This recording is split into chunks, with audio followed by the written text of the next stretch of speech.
Hi అండి.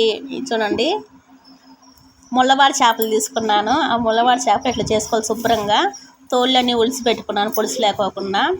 ఇలా clean చేసుకొని చిన్న చిన్న ముక్కలు కట్ చేసి పెట్టుకోవాలి. వీటిని శుభ్రంగా ఉప్పు పసుపు వేసి కడిగి పెట్టుకున్నాను.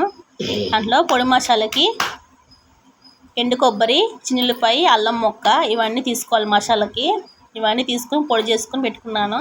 ఇలా పొడి పొడి చేసి పెట్టుకోవాలి. ఈ పక్కన పెట్టుకొని ఈ ముక్కల్లో ఒక అర స్పూన్ సాల్ట్ వేసుకోవాలి. కూర వండుకునేటప్పుడు మళ్ళీ ఇంకో స్పూన్ వేసుకోవచ్చు. ఒక అర స్పూన్ సాల్ట్, ఒక అర స్పూన్ పసుపు వేసుకొని కలిపి ఒక 10 నిమిషాలు నానబెట్టుకొని పక్కన పెట్టుకోవాలి. పక్కన పెట్టుకొని కడాయిలో ఆయిల్ పోసుకోవాలి. 4 గంటలు ఆయిల్ పోసుకొని ఆయిల్ వేడెక్కిన కాంచి ఈ చేపలన్నీ డీప్ ఫ్రై చేసుకోవాలి. ఫ్రై అవుతాయి, బాగా గోల్డెన్ బ్రౌన్లో ఫ్రై అయిందాక ఉంచుకోవాలండి. ఇలా వేసుకోవాలి. ఇవన్నీ నూనెలో బాగా ఫ్రై చేసుకోవాలి. విడివిడిగా పక్కన పెట్టుకుంటూ చిన్న కలుపుకుంటూ ఫ్రై చేసుకోవాలి. ఇలా సింపుల్గా టేస్టీ రెసిపీ అండి, ముళ్ళవాడి చేపల ఫ్రై. పులుసు కూడా బాగుంటుంది, కానీ పులుసు కొంచెం ముళ్ళుగా అనిపించిద్దని ఇలా నేను ఫ్రై చేసుకుంటున్నాను.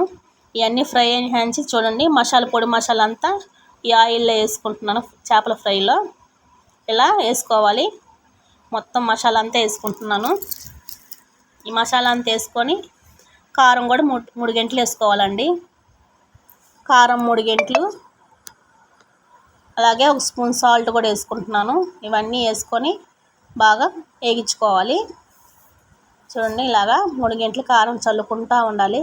ముక్కలకి అంతా పట్టేలాగా చల్లుకోవాలి. ఒక స్పూన్ సాల్ట్, ఇందాక అర స్పూన్ వేస్తున్నాను కాబట్టి ఇప్పుడు ఒక స్పూన్ సాల్ట్ వేసుకుంటున్నాను. 1.5 స్పూన్ సాల్ట్ అయ్యిద్ది అప్పుడు. ఇవన్నీ వేసుకొని బాగా గోల్డెన్ బ్రౌన్లో ఫ్రై చేసుకోవాలి. మసాలా అంతా పచ్చివాసన పోయేలాగా వేపుకోవాలి. చూడండి, ఇలాగా ఫ్రై చేసుకోవాలి. కొంచెం సిమ్లో పెట్టుకొని ఫ్రై చేసుకుంటూ నెమ్మదిగా కలుపుకుంటూ ఉండాలి. ముక్క కూడా చెదురు పడదు. చూడండి ఎంత గట్టిగా ఉన్నాయి ముక్కలు, బాగా ఫ్రై అయినాయి. ఇట్లా ఎగిన కానీ స్టవ్ ఆఫ్ చేసుకుంటే చూడండి, కరకరలాడే ముళ్ళవాడి చేపలు ఫ్రై. ఇలా ఫ్రై అయితే ఆ కారపొడితోనే అన్నం వేసుకొని తినొచ్చండి. సూపర్గా ఉండేది ఈ రెసిపీ. లైక్ చేయండి, షేర్ చేయండి, సబ్స్క్రైబ్ చేయండి ఫ్రెండ్స్.